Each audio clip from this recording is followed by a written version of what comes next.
Greetings. You are listening to the RF Fitness Podcast brought to you by rffitness.net, the show where I yell about fitness, fatherhood, fantasy gaming, and everything else in between.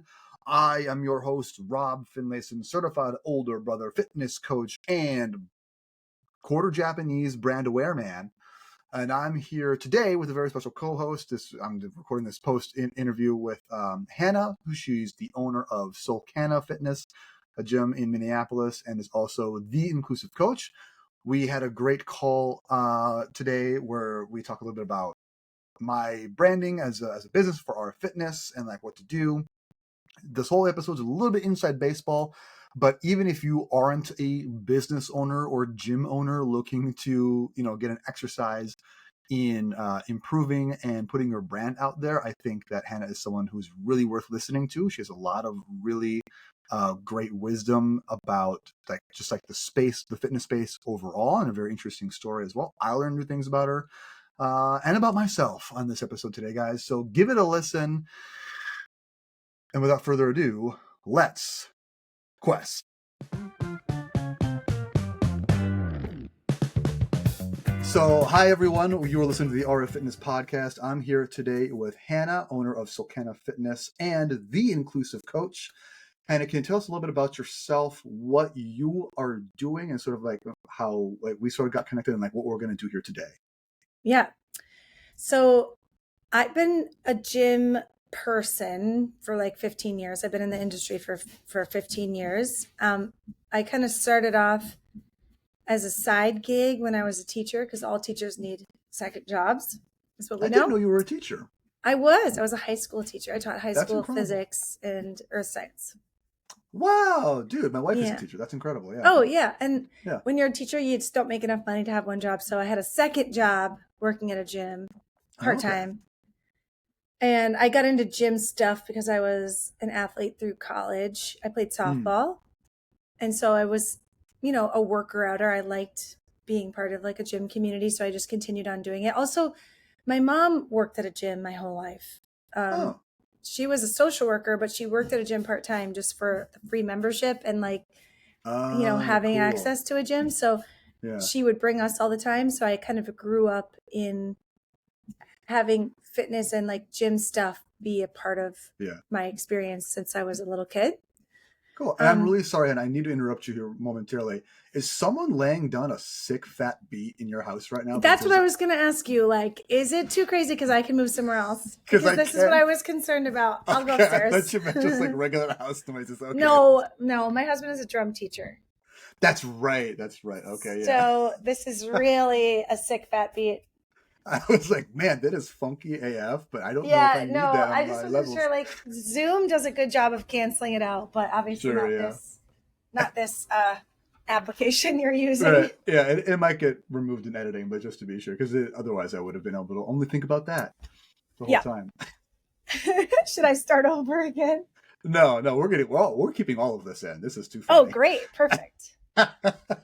It's like that. Do you listen to the Amy Poehler podcast, Good Hang? Yes, I do. So it's like when Rachel Dratch ordered food to her house and her dog started barking and everybody was losing their mind. So incredible. That was like episode 1 or 2 for them, I think. Yes, it was. Really early on. Oh, Dratch. Anyhow. As I was saying. So you played sports all through high school, and your husband is a drum teacher. Yeah, that's what we've learned. So I was a sporty kid. Mm-hmm. So it wasn't like super surprising that I got into, that I really kind of got into weightlifting as a sport. I got excited about that and then worked at a gym. And then I left teaching after 4 years, and I was looking for something else, and I started managing a gym that was in Uptown. But I had all the same idealism that I had as a teacher. And now I was like, how do I apply this to fitness? Like, how do I still try to do the things I love, which is, working with, at that time, I was like working with kids. Mm-hmm. And I tried to bring a lot of ideas to that gym owner about ways that we could do community give back, like ways we could do programs that were specifically free or low cost for like low income youth in the area. And pretty much those ideas got rejected outright by the owner. Yeah, he didn't want anything to do with it, didn't want to do any sort of community-based work, just thought I was wasting our time and money. And I thought maybe I quit, so I left there. Secret third option. I was like, I could just leave. So I left, and I was not sure right away if like opening another gym would be for me, just because I felt like there was a lot of limitations to fitness as I had experienced it. But then I started to think about like, what if there just wasn't? What if as a business owner, I could do whatever I wanted? There's no real limitations. Like, unlike with a nonprofit where you have to go through a board to make decisions, and with a business, you can just decide how you spend your money. And I thought maybe I could do this and see if I can make a go of it, running my own gym with the intention of making it social justice oriented, making it inclusive to more types of people who don't see themselves as at gyms, and at the time making it accessible to low-income youth, because that was like one of the big things I was doing when we first opened. So I opened it in 2014. We've been open for 11 years, and then about a year, for the last 5 years, we've had this training that we use to train all of our coaches on, called the Inclusive Coach. And it's just like part of our requirement for our employees. And just this past year, I started trying to share that with other gyms, other gym owners, and hopefully help people who want to do inclusivity work, who want to do accessibility work in their gym, learn how to do it effectively. And that's how I found you, was on an ad on Instagram, which I've actually since deleted from my phone as of last week. And let me tell you, my mental health never been better. And that's been something I've struggled with a lot. So so moving back into branding a little bit, that's something I've struggled with a lot, especially in the past year and a half, or specifically this year in 2025.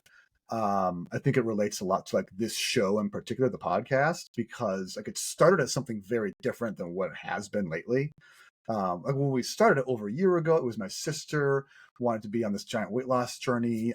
She's been trying for it. It's been a lifelong journey for her. And she's tried everything on this side, and she decided, I want to try personal training, and that was shortly after I rebranded my business from D20 Athletics in early 2024. I rebranded to RF Fitness to make it more sort of like less exclusionary, I guess, to in groups. And like almost immediately, Rachel was like, "Hey, can you be my personal trainer?" I said, "Yeah," because she had asked me like, "What's that going to cost?" And I said, "I'll do it for free if we can make it a podcast, and we can I want to show like a completely stripped back, super like rugged, honest look at what a weight loss journey is like in real time, because I thought that'd be really valuable."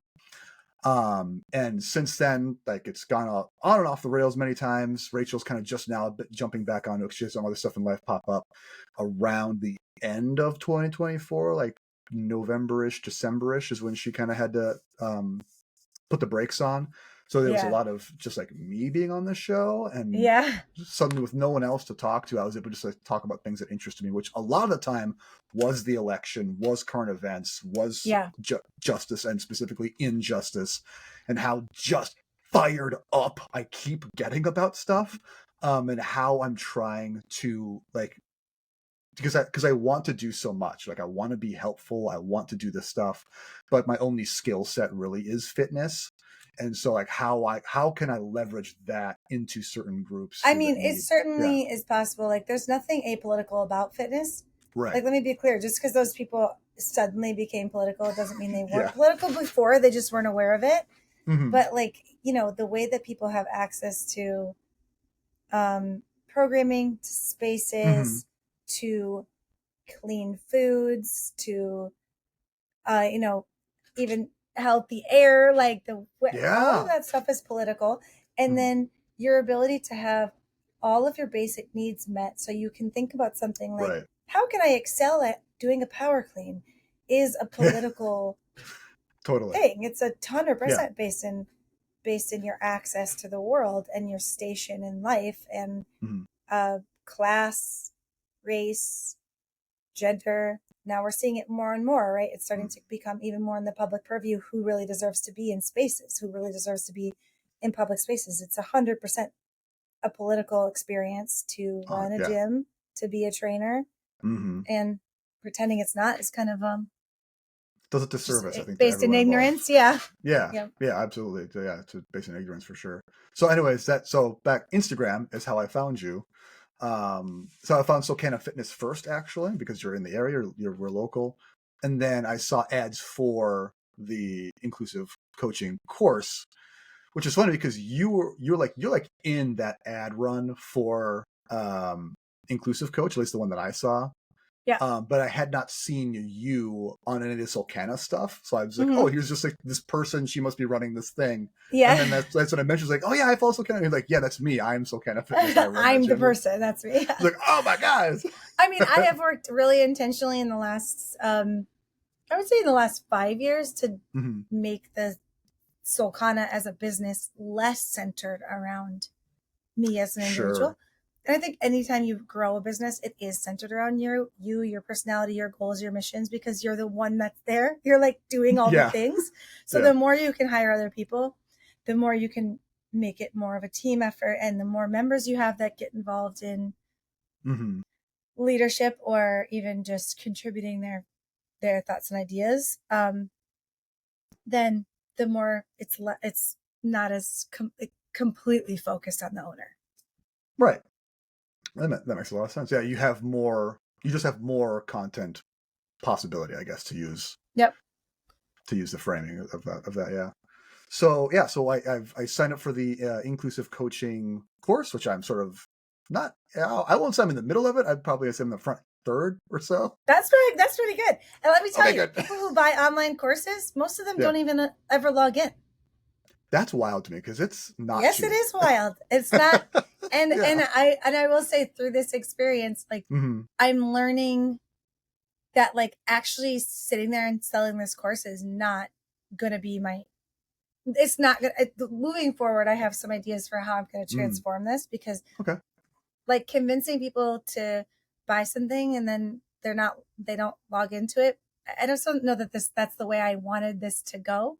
Yeah. So not saying that's what you're doing, but saying that's what I think what is the downside of anything self-guided or a self-guided course or class is that people have ambitions and they have less time than they think. And so I'm trying to visualize where this will go next. Like, will it become live trainings, public speaking events, opportunities to go to people's gyms, really look at their businesses and help them? That's more what I'm trying to do. And that's why I'm doing more of these like workshops and seminars, is because it's like an opportunity for me to live on the call, help a few people who are working on something specific. You'd be like Kitchen Rescue, but for inclusive gyms. Yes.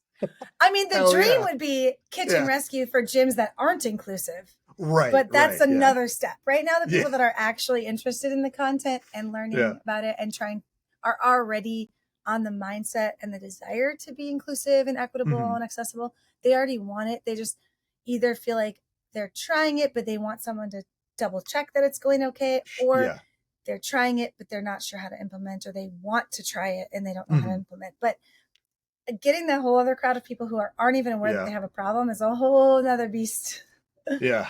This whole other animal. And that's kind of where I approach it from, because, you know, I consider myself, I mean, as the white guy scientist ever, I consider myself an ally. But that's, I'm self-aware enough, obviously, to know the bias implicit with that sentence alone.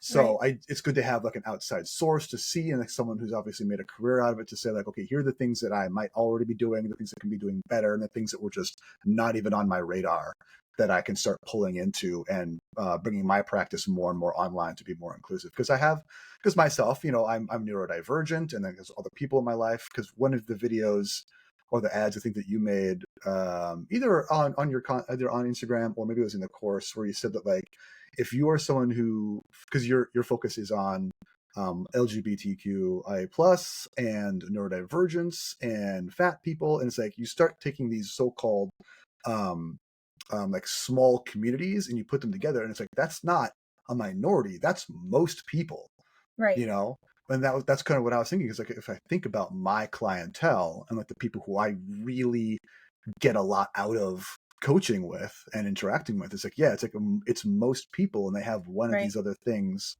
that makes them a little bit flavorful, a little bit more flavorful, or like it makes it so that they might want a new access point that they haven't seen. And the really what even now, and maybe even more so now, I think the more conservative the country has become, the more we've seen a return to gym spaces being pretty explicitly male coded, coded, or like, or with a return. I've seen a return in content from women going from this focus on like showing up for power to we're gonna talk about skinny talk right now. Return to aesthetics and aesthetics in the gym, and how you look in the space and why you train, and what, and like, making sure you focus on the right body parts. And it starts to become, it's subconscious. I don't think those influencers are sitting there thinking, I'm going to reinforce conservative culture and family values through my content. I don't think so. But I think there is the cultural zeitgeist becomes like, well, the most important thing is how I look, because that's self-care. And it's like, wait, hold on. We were so close. How did we get back to that? We were like 80% there, guys. I think, and I see a lot of that content. I don't know if you have a Finsta. Obviously, you just got off Instagram, but it's important to have a Finsta. I think you gotta have a Finsta so you can see what the other half is seeing on your. That's make your fake algorithm. You gotta have a Finsta, especially if you're curious on making commentary on what's happening in the world. It's important to have your Finsta so you know what people are being fed. And on my Finsta, I see a lot of content that's taking this what was sort of a growing body positivity movement, self-empowerment movement, and flipping it into body positivity means being body positive for skinny people too. Which, like, of course we get it, but that's not the point of the movement. We get that, sure. Yeah. And also this reversion to aesthetics being a form of self-care. And how do you argue with that level of therapy talk? How do you? It's like you're getting it wrong, but how do I explain that to you? Like it's giving all lives matter. You know what I mean? It's giving not all men. You know what I mean? Yeah. Yes. It's giving this like body positivity movement wasn't made for you. But here you are co-opting it. You are not the audience, but here you are co-opting it and being like, I deserve access to this. And of course it comes from a lot of white women, because white women just believe they deserve access to everything. Yeah. And everything should be made for them. So I guess it's all rooted in white supremacy, patriarchy culture, but it's just comes seeing back it around. So many episodes I've had, it's just me screaming this over and over again. Yes. And I certainly noticed, like, the more conservative the country has become, the more comfortable people are using language as a weapon, like that type of language as a weapon, body positivity as a weapon, or coming to my page and calling me fat and ugly. Like, that's really been an uptick lately. Sure, I can imagine. Yes, especially lately.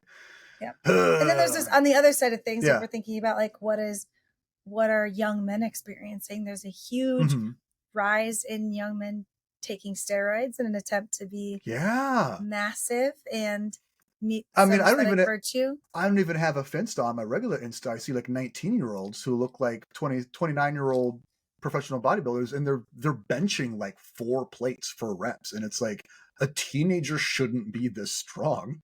And there's been articles about some of those influencers, those young male influencers taking testosterone and being hospitalized or having near-death experiences, having heart attacks. It's like, of course. Where is that even coming from? Where are you getting that gear? Right? Yeah. Who's giving it to you? The patriarchy. And is the dosage like appropriate? Yeah. What's in there? Yeah, exactly. I mean, no one fucking, it's illicit drugs. It's illicit for a reason. A doctor isn't giving you these, you know? Right. God. Right. Okay. So we have like this real big rise in GLP-1s, BBLs, and steroid injections. So it's all one thing. Yeah. It's all one thing. It's all one thing. Which is unfortunate. Yeah. I would be interested some other time probably because I mean obviously I'm learning enough in these first 20 minutes here, Hanna, where I think we could pull like multiple episodes out of just conversations. Right. But let's just make a podcast together. Let's just make a podcast together. Don't threaten me with a good time. Don't threaten me with a good time. Because I think our brains work pretty similarly in a lot of ways. I think that'd be really good content. But let's talk about my favorite subject in the whole world, me. Okay. Let's make sure we get right back on topic. We got right back on topic. This is your podcast. You do what you want. It is, after all, yeah. This is how boys make friends. Ha! That's so mean, but so as true. As far as I can tell, if you're over 30, yeah, and you're a man, the number one way of making a friend is to start a podcast. I hope it was a satire, but I saw some tweet about some guy like, "Hey, we came up with raw casting, where it's like a podcast, but you don't record anything, and you just chat with your friends." And it's like, my God. Yes. People are like, "You invented hanging out." Like, I hope it's satire, like one of those that is just so you raw casting. Because like you're raw dogging the podcast, you don't you don't even need headphones, dude. You can just sit on a couch and you could straight up talk about a topic. Have you seen the SNL skit where they make a healthcare prerogative for men, where it's like healthcare or like medcast, where like to get men to come into the doctor at all, they have to stage it like they're guests on a podcast. Yeah. That's great.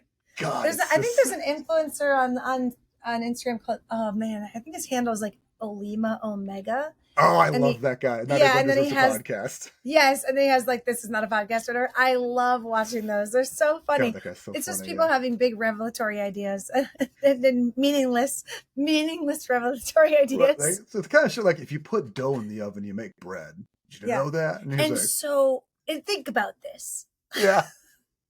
Think about this. And if you're not waking up every day making dough, what are you doing? You're not making bread. You're not making bread. It writes itself, dude. It's so easy. Why do I do real work? I should have just been a podcast grifter. I don't think anyone's making money off of those anymore. I feel like it's the bubble burst a while back. You're probably right. Now that I have a podcast, there's not going to be money in it. Obviously. Look at me go. All right, so tell me about branding, Hanna. How do I do it? Okay. Great question. I feel like first of all, let me just explain for the listener that I actually do have genuine experience in the world of marketing and branding. Okay, because in 2020, when the shit hit the fan, big year for everyone, I hired a marketing coach, and I worked with her for like a year.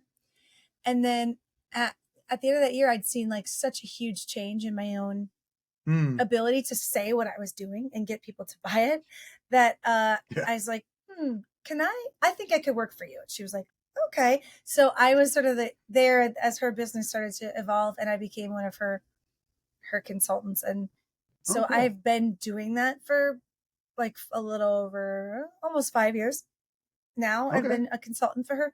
So I'm in the world of marketing and branding as well as running a gym. And we consult only for other gyms. So specifically marketing branding for other gyms is what I do. Right. So now the student has become the master. Exactly. So it's only a matter of time before you do the same. I guess so. Okay. I wouldn't hate it, I suppose. It seems like a cool gig. Yeah.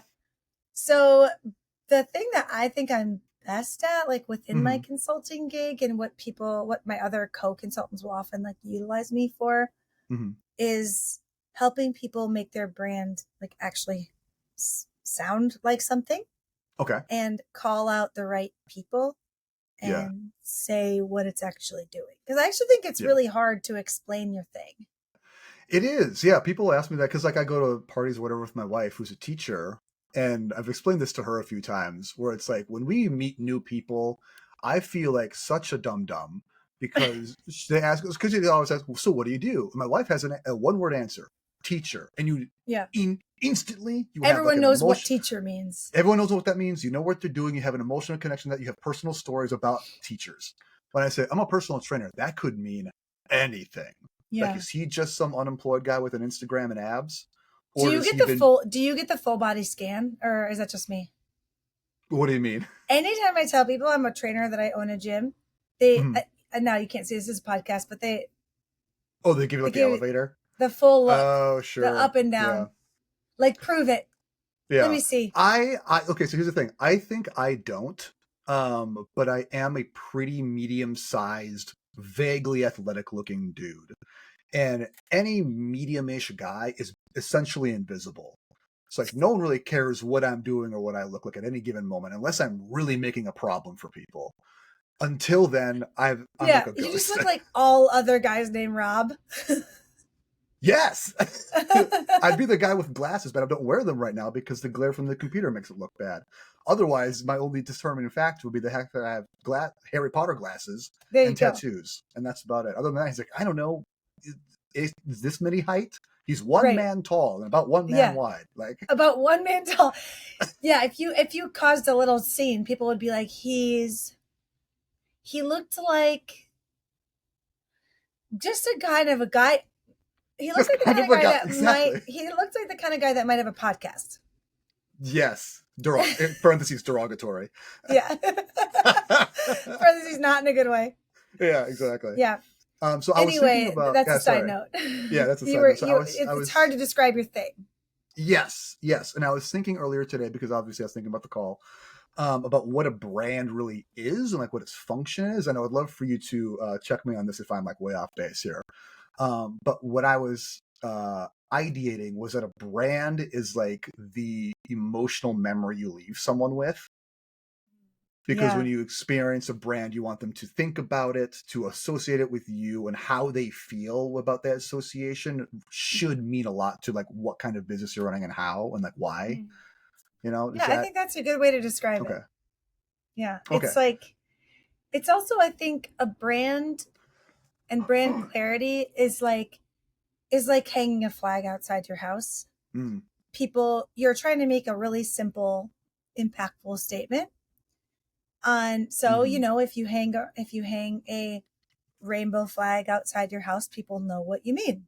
They know what you're saying. It's very simple to understand. And then they can say, okay, I could be friends with this house or not based on this flag. Like, you hang a Gophers sign out or flag out front and people know what you're talking about. So your brand is like the first flag that people get to see, the first brush with you. And it should feel as symbolic as it can, especially if it's something like, if you're a coffee shop, people know generally what a coffee shop is. But if you're trying to distinguish yourself from other coffee shops, then you need to like leave some instant impression that differentiates you. Can you give us like a strong example of branding from a coffee shop or a gym? Oh, let me think of a coffee shop. That which you would consider. Besides Starbucks. Right, yeah. But I guess if you think about something like Starbucks or Caribou, their brand is fast. That's what they are. Their brand is fast and convenient. It's not necessarily quality. Sure. They have the same brand style that McDonald's has, where they're like, if you come here and you're in a different state, you're going to get the same drink as before. Consistency. You don't have to think. Yeah. You just come in and you get your thing, and you can get it through the drive-thru if you want, or you could order it ahead if you want. We're not here for like the niceness of the coffee. You're just here to get her done. And it's very convenient. Usain Bolt only ate McDonald's the whole time he was in Beijing for the Olympics. Fun fact. What? Yeah, because he didn't want his GI to be interrupted by foreign food, and the only place that was like you can 100% count on it being the same is McDonald's. So I eat like chicken nuggets all the time for like 8 days straight or something. Oh, gosh. Yeah. I think that might mess with my GI more than anything else, but. Right. You got to train for it. You got to eat 6 months eating a lot of McDonald's. Only nuggets. Oh my God. But so that's like an example of brands that are just like, they're very forward with the fact that this is just easy. You're doing this because it's easy and it's predictable. Nobody is going to Caribou for the coffee. Right. You're going there for the convenience. It doesn't taste good. It's not awesome. I'm not even a huge snob, and I kind of agree with that. Yeah. Right. So what about something for a gym, or let's say hypothetically an online fitness coach? Like what's a good strong brand, like anchor? Like what am I looking for here? Oh, like do you mean examples, or what are you looking for to start thinking about your own branding? I guess a good example would be a good place for me to start, so I can have something to like look towards. I started in a few places. First is, who are you trying to serve? That's the number one thing. Is just like figure out who you're trying to serve, because then you can build your brand to raise the flag. Yeah. Okay. So who is it that you want to serve? And you can't say everybody. That's okay. I don't want to serve everybody. Because you're not Starbucks. And so that if you want to serve everybody, then you need to make it fast, easy, and predictable. No, there's a lot of people I don't want to serve. And so you need to be Peloton. You know what I mean? Yeah. Right. You would need to be Peloton, who like they're trying to serve everybody in theory. On one of my Instagram posts, I don't know why I said it that way. I don't either, because you've gotten off of it now. So you've become I've forgotten what it's like. It's been so long. Pinky up. Instagram. my Instagram post. This is my liking finger. One of my pinned Instagram pics is a slide that I made a while back on Canva. Hooray! About so I made a whole presentation basically of like what RF fitness is and what RF fitness is not. And I really liked putting together the is not pages a lot more, because I feel like it was really cutting away the chaff. Of like where I'm not a bodybuilding or a body transformation. I'm not like an aesthetics or like body like measurements focused coach. I'm not a sports performance coach. Like we don't serve bootlickers and science deniers, I think is like one of the last things on there. So it's like this many people need not apply. And that came out of like having some experiences with clients who was like, we had an amicable break, but it's like these people come to me looking for something that like, if they didn't know what I do, which they didn't because my branding was weak, like both of us wound up being sort of unsatisfied with the client coach relationship. That's right. It's like in the end, we can only serve a portion of the population well, because number one, nobody can serve everybody. Like going back to Peloton isn't really serving a lot of people, right? They are serving, they're trying to serve the most people they can, but they can't serve or aren't serving people who might need a modified bike, right? If you think about just the bike itself, who need a modified bike, they're not creating bikes for different bodies that can't bike in the predictable way. They're not thinking about the weight limit of the bike. They're not making their classes like designed for an easy entry, people who are very beginner to fitness. That's not who they're serving. Sure. Right. They can't serve those people, so they're not pretending to serve those people. Yeah. I mean, it's like, think about who you see in the ads, right? Like that's gonna be their target audience, because they're showing like you should be able to see yourself and this is who you are, right? Like who they're targeting. Yeah, that makes a lot of sense. Now they do a better job of, I think, and have done a better job of increasing their representation of their people who are on camera. Sure. In terms of, maybe not in terms of body diversity, but in terms of like racial diversity and maybe gender expression to some degree. Mm-hmm. So they're trying to do that there. But again, they're not trying to serve everybody. Right. So you can't either. Neither can I. Yeah, that's fair enough. And like I said, we're not trying to. So I am trying to serve, I think if I could fire it off here, what I'm really looking for is millennials and some like younger Gen Xers, like cuspers. That age range is very important to me. This is who I relate to the best. People who are not like square zero beginners with exercise, just because the nature of online coaching makes it so like I can't be there in person to like give you like visceral cues. And someone who, and I'm looking for people for whom time and knowledge are really the biggest barriers to entry for like getting into fitness space, because I'm talking a lot about like parents and teachers are the people that I find myself really drawn to serving, because it's obviously so close to my experience and my heart. And like these are people who, even if you do know kind of what to do, it's hard to go in to like drive somewhere other than home or school. So really it's time and time, because knowledge is not even really the piece. They could find it. They just they don't have the time to find it. Yes. They don't have the time to research what the best program is, or really think about like, oh God, I gotta go write all that down now. And like, right. I gotta go like watch this YouTube video about how to get the like just time and time, like schedule time, actual time to learn it, and time to get to a gym. Those are 3 different versions of time they don't have. Sure, that's relatable. I don't have time for that either. Right, exactly what I'm saying. Yeah. Good thing I own a gym, then I can work out.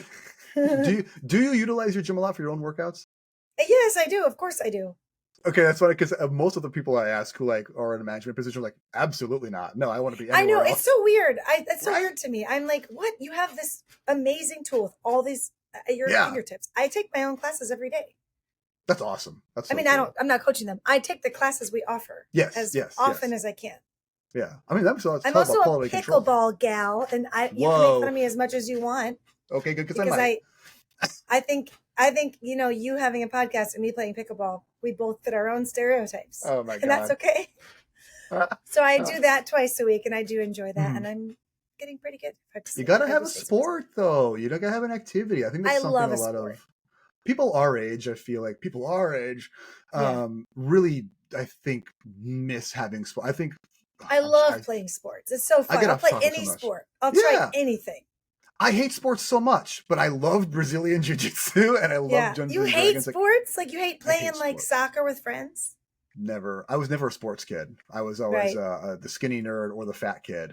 Never good at sports, and I'm still not really good at the sports that I like to do, martial arts. But I enjoy doing them enough where it doesn't matter. Yeah. But yeah, I think people our age need to have like hobbies, because otherwise you just get crushed under like kids in career. Yes. Like, we saw what that did to our parents' generation. And like they never went anywhere. I couldn't tell you who my parents' friends were. If they showed up at the front door, I'd be like, who is this person? You know what I mean? Like my mom was very social. She still is. Mm-hmm. So we did see her have a life. And I think that actually was very encouraging for me to like, now as an adult, I'm like, hell no, my mom had a life. Like I'm having a life. Yeah. My mom had social circles. She had book club over all the time. She had her girlfriends over. Like I knew them all very well. And some of those women are like my aunties now. Yeah, that's great. So anyways, it's good to have a sport. So that's who I'm trying to target. Millennials and Gen X cuspers, people who are not at ground zero or square zero with their athletic ability or experience, I should say, and people who are time poor and just don't have a lot of, who need like sessions of like 30 to 40 minutes. Because that's kind of what I like to do. That's what my Do they need equipment? Is. Generally, yes, but I try and keep it as minimal as possible. I'm talking like 1 or 2 kettlebells, and that's like a huge hump for me. I'm trying to figure out ways so I can program around that. But program around not having anything? Right. Yeah. Yeah. Interesting. Okay. So, and then what about financially? What is this demographic looking like? Right. That's one of my things too, because like the people who I'm naming here are not people who have generally a lot of like excess, like liquid money just floating around. I think of maybe. I mean, it's like maybe. Yeah. I don't. Yeah. Teachers, you know what I'm saying? Like, if I think one millennials tend to budget. They tend to budget money for their health more so than like our parents did. Yes. Yeah. I mean, fitness is definitely like a priority, right? I think in a lot of people. Most people I know have some type of gym membership. That's very true. Yeah, even people who I am not bossing them around all the time in their lives, telling them to get gym memberships. Right. People outside of my sphere. Even people who don't even go there, they still have the membership. I guess that's true. Yeah. They're just keeping the lights on out there. Okay. Yeah. They're keeping Lifetime open. Yeah. Okay, so that's I'll write that down. So that's the avatar. That's like the person you want to serve. Yes. So I think sometimes it can be helpful to think of those, you already have the list of the things you aren't, and you have an idea for the things you are. So who, like, if you think about the people that you're attracting, like, what are some words from the not category or from the are category that might be a signifier to them? Like, I'm just going to give you an example. You said, like, I don't want people who are anti-science or, who don't believe in, what did you say? Bootlickers and science deniers. Yeah. So you could think of some words that could be associated with not being bootlickers. You could think of, like, ACAB is a phrase that people would use. Are you going to use it in your brand? Not necessarily, but you can think of, like, if I had ACAB as a sticker on my window, people know what I'm talking about, and they know if it's for them or not. So then you might also say, like, okay, the word vaccine might be a yes or no for that clientele. Yeah. Even just the word, like using the word parent is a signifier to those people. Or time poor, or and you can think of the things that, like, are some phrases that would catch people's attention in that group that they might be using in their common vocabulary with other people similar to them. So can you think of any? Like words that these people are using in conversations amongst their peers? Words and phrases that might literally just call to them. Like, literally, you could think of it like if you saw that coexist bumper sticker. Is that, you know what I mean? You know who that's for. It's like people in their, it's sort of like second wave feminism of people in their 50s have a coexist bumper sticker. Okay? So if I had a coexist bumper sticker on my brand, you would know who I'm trying to attract. Yes. So, like, you could think of actual signifiers, you could think of words, you could think of phrases that could attract or even reject your avatar, because those are good to have in your in your mind. I think a lot of that is really kind of baked into sort of the aesthetic that I've had for the brand for a long time. Way back when I first started doing online coaching, it was D20 Athletics, which was a sort of obtuse Dungeons and Dragons reference. Yeah. And I've still kept a lot of that. Okay, good. It's pretty on the nose. Okay, good. Thank you, because I was worried it was like completely opaque to people who were outside of the hobby, you know. Well, and it might be, and then might not. Then, and if you intend to get people outside the hobby, then you might need to use some other things. Which is what I did, which is why I rebranded to RF Fitness instead, because most of the people who I have a really long-standing relationship with, client-wise, are people who I know play Dungeons & Dragons. I have played D&D with them before. But, like, if we're talking about, like, especially millennials and Gen Xers, like anyone whose formative theater experience was watching The Lord of the Rings. Yeah. You know what I mean? Or like watching Harry Potter and reading those books and stuff like that. Yeah. So I guess anything that, if you're talking about like phrases to call out to someone, like something like "you shall not pass" is like the secret handshake keyword, or like "roll for initiative," things like this. Or things that, like, definitely, like, if I hear those, my ears perk up, like my brain lights up. Right. So those are good key phrases that you can think of as, like, things you can use to even just bolster the brand, to have be part of your headline or your sub headline, or part of your coloring. That's a great place to start from. So you have these, like, key phrases. Then you can think about, like, what is the way that you relate to the people that you're trying to serve? Are you their leader, their guide, their friend, their foe, their bully, their, like, what are you? Because I know if I'm hiring, I know if I'm going to hire somebody, a personal trainer, and I'm looking for somebody who's, like, former military to, like, boss me around and kind of, like, step on my neck or whatever and tell me I'm bad and need to work harder. That's that's a vibe, right? Or if I'm looking for somebody who's, like, weight neutral and scientifically based, and is, like, just going to give me the programming I need to get the goals I want, and they're not going to assess me for my, like, what are you to them? How do you treat them? Right. So I have this part. I'm pointing at the screen. Like anyone else can see it. Leonardo DiCaprio meme. What is your relationship to your customer? And he gave a bunch of things here. So this is from the write-up that I copy pasted into Google Sheets. So I had three that I wrote down. The number one was neighborhood club, but online, because I like that sort of idea. That's what we talked about being on the Discord a little bit. Number two is leader/mentor. Yeah. And 3 is cool friend / cool older brother. Okay, cool. Yeah. I get that vibe from like your Discord channel. I'm like, wow. Yes. See, now I don't want to be your cool friend. When as a coach. Yeah. You're a cool friend, sure. As a coach, I'm not your cool friend. Yeah. That's not the vibe I want to give. Okay, so what? Because I don't want to like at the gym. In our brand, without this sounding strange, I want us to be interchangeable.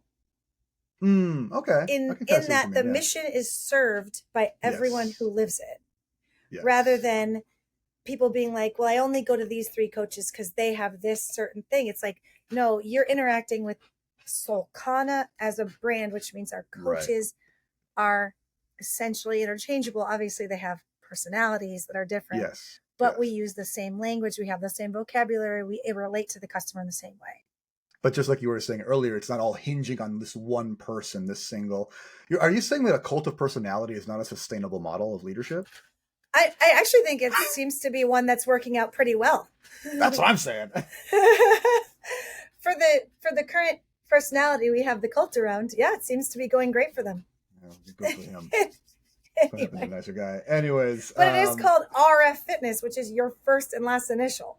Correct. Yes. Yeah. So it's RF Fitness or whatever we want RF to be. Someone said really fucking once. Really fucking fitness. Or roll for fitness was a little in-joke ahead. But I think you could build a brand that's beyond just one person that has a style of friendly, cool older brother. I'm saying that's not our style. Right. Mm-hmm. Yeah. So, but I do think that stands out to me. Okay, so friendly, older brother, cool friend. So now you have your personality phrases. So then did you already start to think about your culture, the culture of your business? Yes, I did.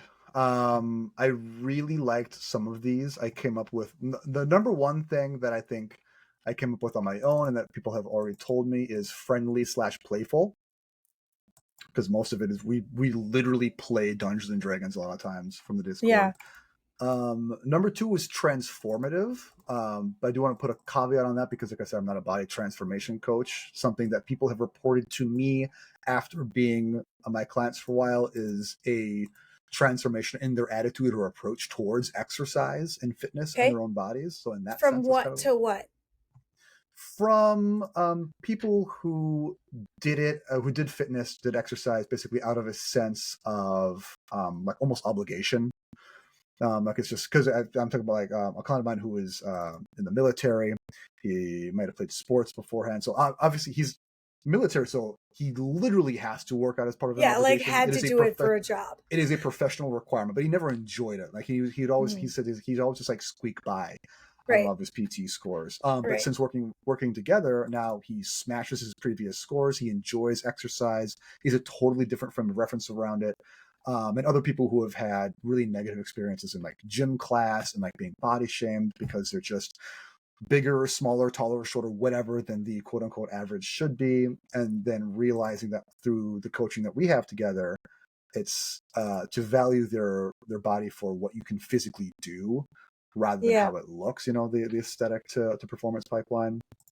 And it's interesting because that people who, if I was to say like, oh, I think you could build a whole brand on people who hated gym class, but to me, some of those people would be people who are new to fitness. So that is antithesis to who you just told me you work with. So I'm curious. I guess that's true.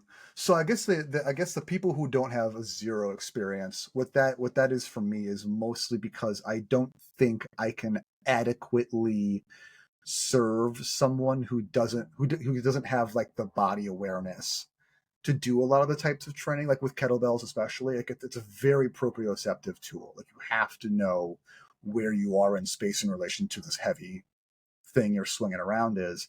And it's really difficult to develop that in someone from a remote call experience. You know what I mean? Without being like, okay, put this like this, and like I can show them like how I'm breathing and like like fingertips in your rib cage kind of thing, and you can't do that through a Zoom call. Sure. So that's why that's another thing that I've been struggling with a lot with not just like my brand, but like how to run this business at all. Right. Because I'm also thinking about, you're talking about being a person who's neurodivergent and wanting to work with people who are neurodivergent. And then that would be an unfortunate limitation if you felt like, but I can't do it virtually. Yeah. I think you could. I think there's ways. Okay. I think you can. Okay. Maybe I just got to get over myself. Maybe I just got to be brave and just do it. I think you just need to be brave. I think there's probably some tools you could develop with like hands-on cues that you build that are their hands-on.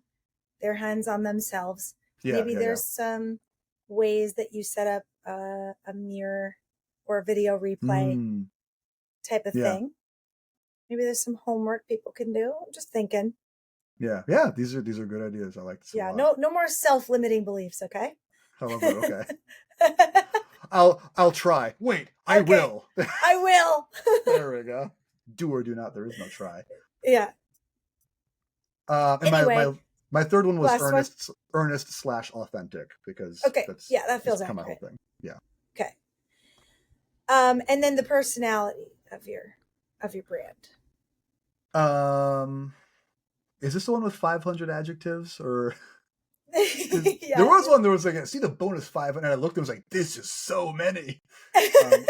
Which is good. They had a lot, and I pulled a lot out of it, and there were so many options that I couldn't pick just 3, so I have. And I think that's fine. Just starting with 3 is something. I have like 12, if that's okay. Okay, yeah. I do have them numbered 1 to 4. Right, it's just ADHD. I can't focus on one thing. So I guess you're asking me the personality of your brand. What adjectives I think we're getting here, and I said number 1. How would other people describe you? Is essentially what I mean. Yes, yeah. Fantastical/whimsical were ones on the list. Mostly just because my focus on fantasy. Adventurous, athletic. And like when you say that, do you mean like in the workouts you're like, all right, now you're gonna do 10 kettlebell swings and then you're gonna roll a dice and do roll the 20-sided dice and see how many more you need to do? I do have workouts like that, and people have responded very well to them. And you're like fighting a dragon, and if you do this many whatever, then you not necessarily that like narratively deep. But I because there is a gym that and I can't remember it. I don't even know if they're still open. They're not local to us, but it's like a superhero workout, and everything they do is like an event. Every workout is like written. I've probably seen this. I want to say, it was in like San Diego. If it's that definitely in California somewhere. Yeah, I think they shut down around COVID time, unfortunately. Yeah. Damn. Yeah, because the stuff like that has definitely been on my radar for a really long time. Yeah, of course. It just always seemed like a lot of work. Well, I was like, dang, it would be a lot of work to write a workout like that every single day. That's what I'm saying, dude. I used to do that stuff for my group classes, actually, at both Soda Fitness and at the YMCA. Yeah. I'd be like, okay, you do this, and like, here's not like you roll the dice and this or this happens. We do it like once do it like on holidays only. It's like, okay, here's the Halloween workout. Yes, like a theme has workout, a story. Yeah. Our Halloween workout is always about a place called Pumpkin Island. Every year. Okay. It's this Pumpkin Island legacy has gone on for a number of years now. I love this so much. Can you tell me a little bit more about Pumpkin Island, the legacy, please? It's just like what's the lore, Hannah? The pumpkins have woken up again, and now we must smash them. We need to like get to the island by like rowing and like crawling over stuff. And then once we get there, we need to smash the shit out of the evil pumpkins, and then we can escape. Basically, is what it is. I love that, dude. I have a finisher that I put a lot of my people through in classes, and I call it Viking Raid. And you're on the C2, the rower, for 300 meters, which is outside of the effective range of an English longbow in the Iron Age. Just fun fact. Thank you for that. And then you use a med ball, and you summon the med ball 8 times, and that's smashing peasants. And then you do a farmer's carry for like as heavy as you can for like down and back. And then you get back in your boat and you row and you smash and you loot, and then you row, smash, loot for as many times in whatever time limit. Which is it's a fun workout, and people I think really get on with that branding. Yeah, because they think about like a Dungeons and Dragons game, Yeah, absolutely. Yeah, so when I say adventurous, that's what I mean. So whimsical, adventurous. Okay, keep going. Athletic, because that's part of my old branding as well.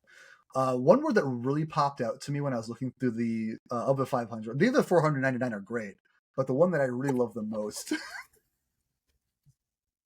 The one that I really loved the most that surprised me was Scrappy. And I Yeah. saw that, and Scrappy really spoke to me because it's like, yeah, I think Mm-hmm. that is a lot of like what I like. I'm a big fan of like doing more with less and Mm-hmm. making it work with whatever you have. Like I talk a lot about like fitting in like 10 minutes, 10 reps, whatever it is. You know, obviously like kettlebells are such a minimalist tool. Like I'm this Right. cult of minimalism kind of thing right now. Like I recently started training with sandbags because just pick everything up, put everything down again in like its Yeah. most base And form. spill all over your house. Well, luckily I've got a brand name bag now, so it doesn't do that anymore. But like my only de-evolution from there is literally just pick up rock, Yeah. and this and like stone strongman Put training rock is a away. thing. Yeah, move rock here to move rock Yeah. there. You know, and Yeah. it's so maybe next year I'll get into stone lifting. Yeah. Maybe you'll have a season like during Ren Fair or something where you're like, Oh okay, my we're only god, doing rock workouts now. dude! Everyone go cut down a caber from your local Yeah, forest. We're exactly. gonna Put work your on caber kettlebells away. It's tossing. only rock from now on. Uh, All these urban people are like, and where do I get rock? what is that? Is that like a tree? I've heard about those. I went to the hardware store. I went to Home Depot once and they had rocks there. I've actually very recently been thinking a lot about building a program around having a cinder block as your only tool, or having like 2 cinder blocks as your only tool, because it's just it's like hyper accessible and there's so much like a kettlebell. You can do a bazillion different things with it. It's so versatile and it's really scrappy and like anarcho, like, counter capitalist. You know, it's Yeah. so it feeds that need in me to like It's like the strengthen the people resistance. who do all of their strength stuff with just those weighted mace I things. And love I'm like, those. yeah, okay. Yeah, dude, You're my like, here's my shoulders and upper 16-minute back have weighted mace workout exploded. today. Yep. Yes, dude, the maces and the heavy clubs are legit, especially because I'm a grappler too. Like they're huge for that, dude. They're awesome, and there's again so minimal, and there's so much history behind it. And I'm a huge history nerd, so I love that. Some of the kettlebells, you know, like machines and dumbbells and barbells and stuff like that, obviously have their places, like wonderful tools and implements of the job. But like I like something with a bit of history to it, you know, which is why old-fashioned, traditional slash simplified is another thing that I have on my lines here. Yes. Because and it sucks because like traditional has been so co-opted, you know, it's like trad, this Yeah. trad, that, and it's Yeah. like it Well, don't sucks, call it dude. trad. No, I'm not gonna call it trad. It's like when they got really into Norse mythology, white supremacists, and it's like Yeah. I was I think into they're this still when I was into like it. 9. I They're know it still into sucks. it. I Because they're can't like, be we can anymore. have dreadlocks. We're Vikings or whatever. And you're like, That okay. wasn't a thing. They shaved their I heads down fully. guess. Yeah. I mean, do what you want to do. Just know that people might think you're being strange. You're gonna be a weirdo, dude. No one's right. No one's actually in this. Anyways, this whole Viking thing. I digress. As a history nerd, it just hurts my soul. Yeah. Yeah. Yeah, but yeah. So the ones that popped up to me big time, scrappy, fantastical, simplified slash traditional. If I had to really boil it down, Yeah. is what I So, think people would describe my. But I don't know. Like that's another thing. I'm on the inside, looking out. I so need then an if outsider's I go to perspective. like the site, Hmm. this is your brand statement right here. RF Fitness Online Coaching, simple, honest health and fitness coaching for busy grown-ups, parents, and lifelong nerds. Start Yes. your quest now. Yeah. Yeah. I mean, I think you do say a lot right there. Okay. I'm curious about the word honest. Yes. Because there's so much bullshit, especially in the online fitness space. I might be curious why you wouldn't say no bullshit. Simple, no bullshit health and fitness coaching. I do say no BS on my business cards. Right. I'm just curious why you're pulling away from that in your brand statement if it feels too confrontational for your brand. Just based on what you're saying so far, I'm like, I think when I originally made this up, I was just shy about the language. oh, like right. I didn't want to go full swear at you like in the top line of it. of the yeah. of the thing. I don't know if I was ready for that. But I mean at this point with where I am, obviously I swear all the fucking time. So I don't know what I'm so scared of. Yeah. And is it that you serve people across the country or primarily in Minnesota or both? It's primarily Minnesota. I do have a couple of clients who are, spread out across the country. My big claim is that I have a guy who started working with me and he was stationed in Guam. Yeah. He now lives in Alaska.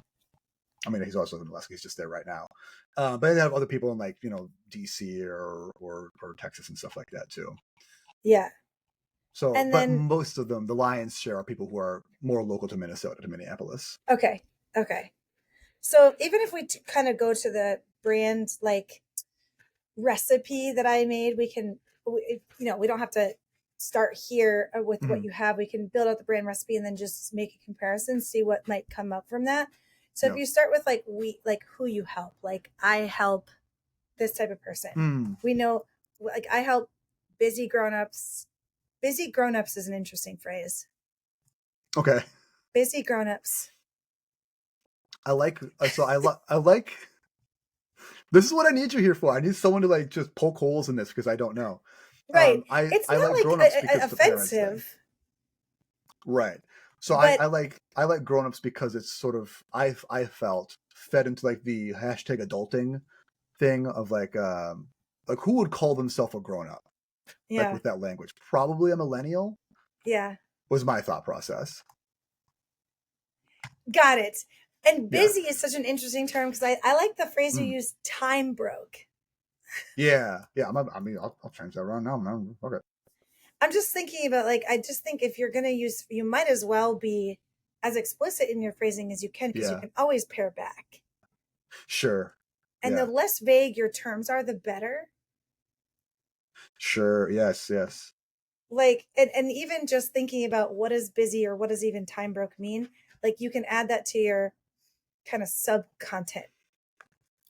Like people who are time broke are just like, if you're exhausted by the like constant churn of the social media and political world and you just want to be told what to do and how to do it in a simple way. I think that describes my clientele. Yes. Yeah. So that could be like part of your sub content. That's like how you sort of explain time broke or whatever. All right. So then, I like, I'm sorry. Speaking of time Fitness, broke, we help.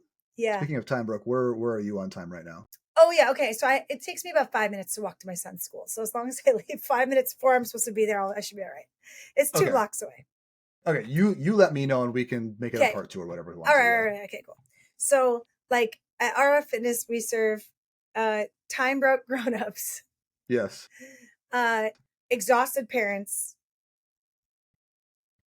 and lifelong nerds. Okay. I mean, that sounds right. Yep. Yep. And then we need to think about like, what's the result? They get what? Who want what? Stronger. Who want simple workouts they can do from home that will make them feel good. Yeah. You'll feel good and perform better at your life. Yeah, and live life better.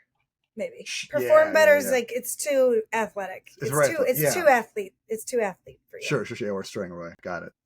So like at our fitness, we help time broke grown-ups, exhausted parents, and lifelong nerds.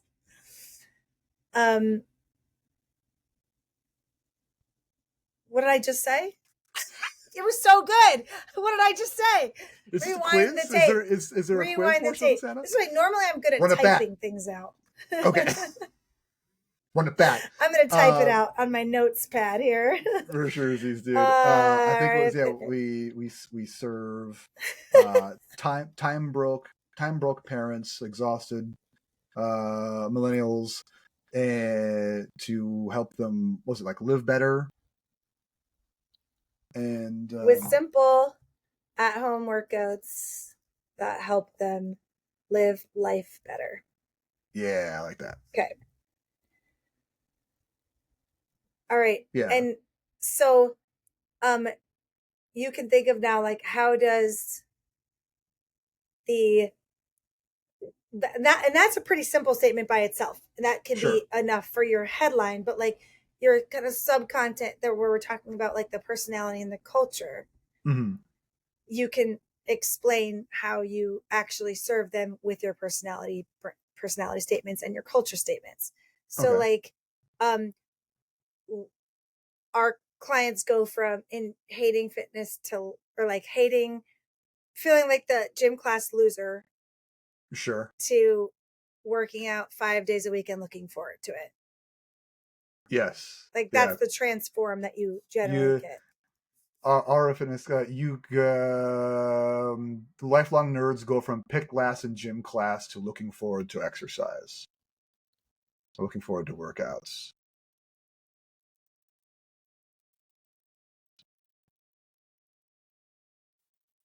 And then I like, you can apply sort of a time frame.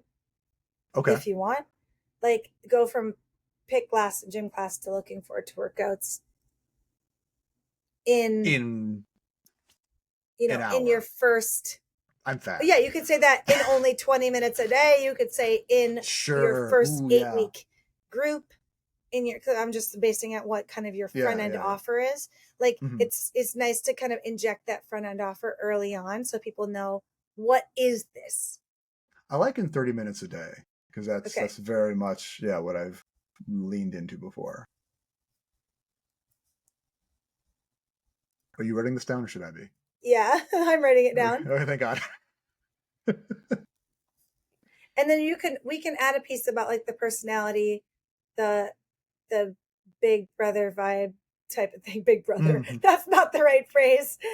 If there's one thing I love, it's Big Brother. It's Big Brother is watching you. That's my brand. Because your brand right now, it doesn't really say much about you. Okay. It says Coach Rob like later on. Yeah. But it doesn't say it's like one guy.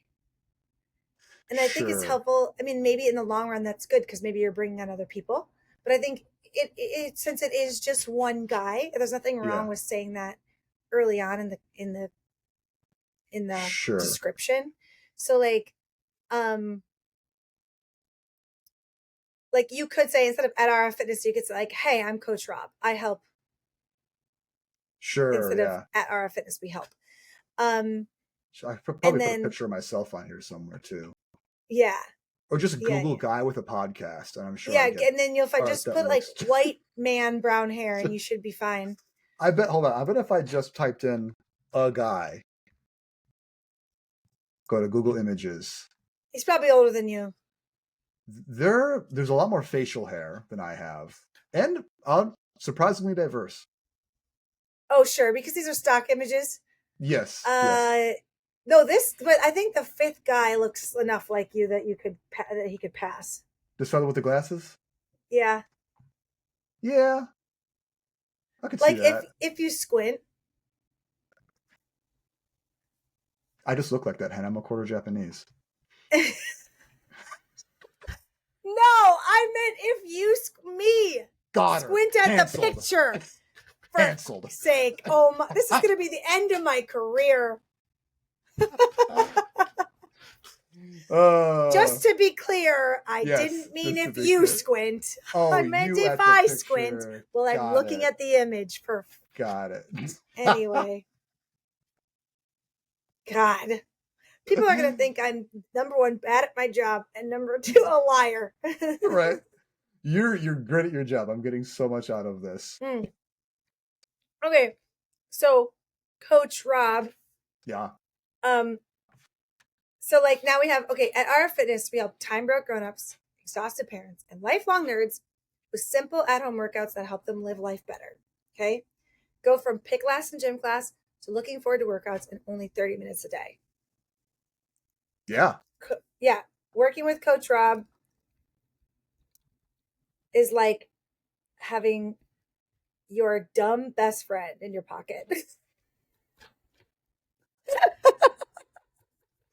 Your idiot guy on the street walks around from the corner and be like, "Hey, do some push-ups."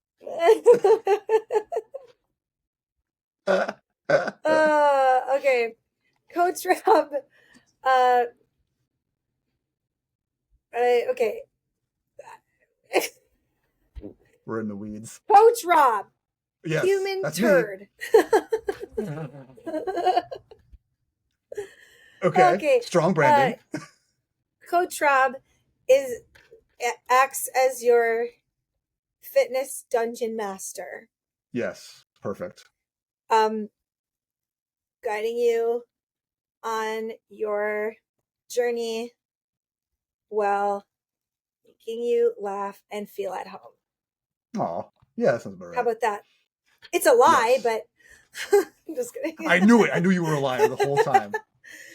I got you. So in the right in our top above the fold, we know it's a one guy thing. We know it's like we can kind of see it's for people who maybe like really didn't have the feeling of being athletic as a kid. Yeah. And now they're like old and they feel like, now what? Sure. Yeah. Mm-hmm. I like that it's like old and not just old. Yeah, just old. We're not, I think once you go, when you're 40, you're the young of the old. You know what I mean? I was going to say 35. Yeah. Okay. Well, when you're 35, you're still not even considered the young of the old. You're still the old of the young. That sounds more accurate, actually. That's totally right. Yes. Yeah. Where is it? Is there a chat feature? How do I send this to you? Just text it to you? You can just text it to me or email it to me, whatever. Yeah. I'm sure we'll find, it's 2025. We'll find some way to share a bunch of text between two users. Write it down on loose leaf paper and mail it to me. Now that I'm in your Discord group, which by the way, I immediately just was like, I'm overwhelmed by Discord. Because we're talking about them before, yeah. I get too many notifications about Discord in general. Yeah, that happens to a lot of people. I feel like we have some very active people and some people who are just never there, and I can tell who's muted and who is not, who's muted the notifs. Okay, so then other things about the brand, I like the text and the font. Like it's obviously sort of like medieval style. Yeah. I don't know what this like saber is, but I think probably other people do. This under the RF Fitness on your weapon website. up top. It's a mace. Yes. It's a mace. Yes. I used to have a sword. Okay. I don't know why, but there's something bothers me about the gray and white not being the same. Okay, that's just a side note. I could see what you're saying, though, how that would bother people. Yeah. Yeah, because the mace like itself the mace is very white. It's stark white. And then there's like the other color on the brand site is this gray. This kind of silver gray here. Yeah. So I'm curious about that. That's not really a brand issue as much as it is just like a thing. A light thing. Like I said, when I first pulled this website up, and apparently it's fucking two-tone. This different colors of green in the background. When I most of this I put together on a laptop with apparently faulty LED screen or something because looks uniform to me. Yeah. But on here I can clearly see. Yes. Yeah. One is like a nice like muted forest, and the other one is like Kermit the Frog. Yeah. It's just so stark. It is. Ugh. I still think my other feedback after you fix your brand statement, my other feedback is really just, and not fix. I think your current brand statement is totally fine. I just think it could be a little bit more. Mm-hmm. I think you got to make your front end offer clear. Okay. It's like if I'm on here and I don't know you, even if I know your brand, I'm sort of like, I don't know the difference between teams, quest groups, and one-on-one. I just need you to tell me what to do. Sure. Yeah. Okay. So like, where do I start? Yeah. Okay. What's my first go around? Do I start with like a one-on-one? Right. I mean, ideally. Okay. Yes. That's sort of the pipeline that I would picture for people. Yeah. So when I go to like start your quest now, it's a form and it says client app. Mm-hmm. Fill out the client intake application, but I don't know what I'm getting from it. And so I would guess, and I don't know if you can even track visits to this. Yes. In fact, to this form versus applicants. Mm-hmm. But I would guess that there's going to be a difference between how many people visit the form versus how many people fill it out. Because people this is what I would say to everyone who's thinking about branding. 80% of your consumers are coming in through the phone. Yes. Very few are coming on your website. And if they're on the phone, that means they're unlikely to be currently sitting down or like focused on looking. If someone's doing research on something, they'll go to their computer so they can have and they're doing research on things. If they're looking at your stuff on mobile, it's because they're like trying to fit it in between other things. Oh, I've been meaning to check out that gym. Oh, I've been meaning to check out this thing. I've been meaning to do this. They're pooping. If they go to your website and it's not clear what step 1, 2, and 3 is, they will stop at step 1. And they won't even complete. Yeah. So if it's like start your quest now is fine, but what's the quest? Like everyone starts with their personalized quest where you meet Coach Rob one-on-one and you get a 12-week plan laid out for you. Start your quest now. And then it's like, repeat it again. Like this, and it doesn't say client app because client app doesn't sound like start your quest now. It says start your quest now again. And then it's got the description of what they're getting from this. When you complete this form, Coach Rob will reach out to you to read, or you'll, at the end of this form, you'll be redirected to the schedule page. Like what's happening? You know what I mean? Yeah. Otherwise I'm just giving you my information, hoping for the best. Yeah. Please take a moment to fill out the client tick application. You can expect a follow-up email within 2 business days. Keep questing. Okay. Yeah. So just like arrange it to look like what it was before, but I need to know still like, what are you following up with me about? What am I thinking I'm getting into? Because people also have buyer's remorse the second they fill any form, even if they didn't buy anything. Sure. Because they're like, well, I don't know now. What did I get into? I need some clear expectations. I have to go. Yep. Okay, bye. We must do a part 2. Okay, bye, bitch. Okay, bye, bitch. We need a part 2, I guess. We'll do a part 2. I'll close this out on some other thing, and then we can edit it together. And we'll obviously have to do more calls, do more podcasts together because this was a lot of fun. I enjoyed it. Yeah, even though you called me a turd. I called you a human turd. Oh, thank you. It could have been a lot better. You're right. No, the vagueness. I'm too vague about things. Human if there's turd. one joy in life, it's for me, it's antagonizing white men. Only because you deserve it. You learned minutes ago that I'm a quarter Japanese. I am not all the way. All right. After your racist diatribe about my Google image search results, it's like I only have a couple opportunities to punch up. Otherwise, I'm punching down. So I got to take them when I can get them. I'm happy to be that. I guess. Happy to provide that service for you, Hanna. You're welcome. Yeah. Thank you. Thank you. All right. I'm going to be late. We'll sign off. Okay. Bye. Bye. This has been the RF Fitness Podcast, you turds. Yes, I am available for online coaching. To find out if it's right for you, you can head to rffitness.net. That's rffitness.net. Scroll all the way to the bottom of that 2-tone green page to see the kind of coaching I offer. click some of the buttons. See my branding changes that'll be coming down the pipes here. Hopefully sooner rather than later, or whenever I get around to it. You should do the client application. You should hit search a quest now. And hit join the party at the bottom to jump into our community Discord server for free. Our theme music is Funk AF by Everett Allman, distributed by YouTube Studios. Thanks for listening, guys. And as always, keep questing.